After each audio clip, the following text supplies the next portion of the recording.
I'm Jordan with the Community Foundation of Greater Des Moines, and I'm off the porch on the patio today at the Community Foundation campus with my friend Jerit Tripp from Gilbert & Cook. Thanks for being here today. Thanks for having me, Jordan. Excited to talk about the Community Foundation and know that you guys have a lot of things you do for the Greater Des Moines and the whole state of Iowa, which is wonderful. Yeah, well, I appreciate it. Well, we're here today talking about gifts of appreciated securities.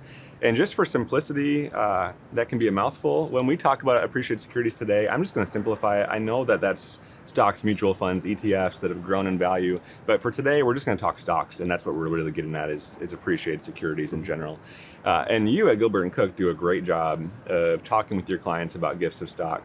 I'd love to hear a little bit more about how that conversation happens for your clients. Yeah, definitely. And a lot of times it's making sure that the client is philanthropic. And so we get to know our clients at a whole different level to know what is important to them, what's going to help them live their life of abundance. And so as we talk through that and they say, okay, charity is a big thing for me.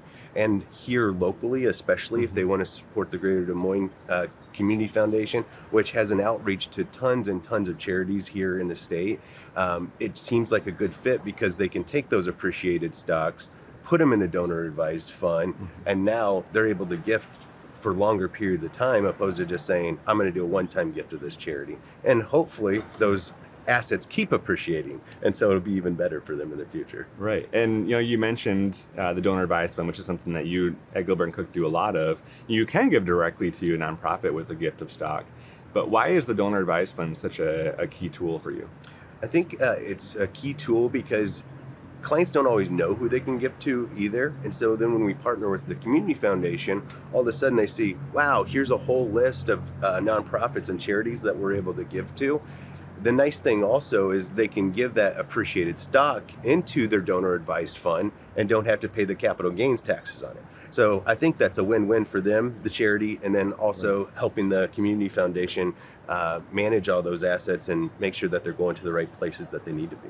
Yeah. Great. Would you say, Jerit, is this something that you're talking about with some of your clients, all of your clients, most of your clients? What's the population here? Yeah, it's a good portion of our clients because we have a lot of charitably inclined clients, and it just has to make sense in any given tax year as well. And so figuring out how much are they gifting, does it make sense to bunch a big gift in 1 year? And what I mean by that is, can they go ahead and put it in 1 year so they're taking that itemized deduction opposed to just the standard deduction and talking through how's it going to impact their taxes. And so we're working alongside their tax advisor as well to say, okay, let's run some projections around this to figure out what does it actually look like, how's it going to impact the client, but then also how can they help impact the community from there.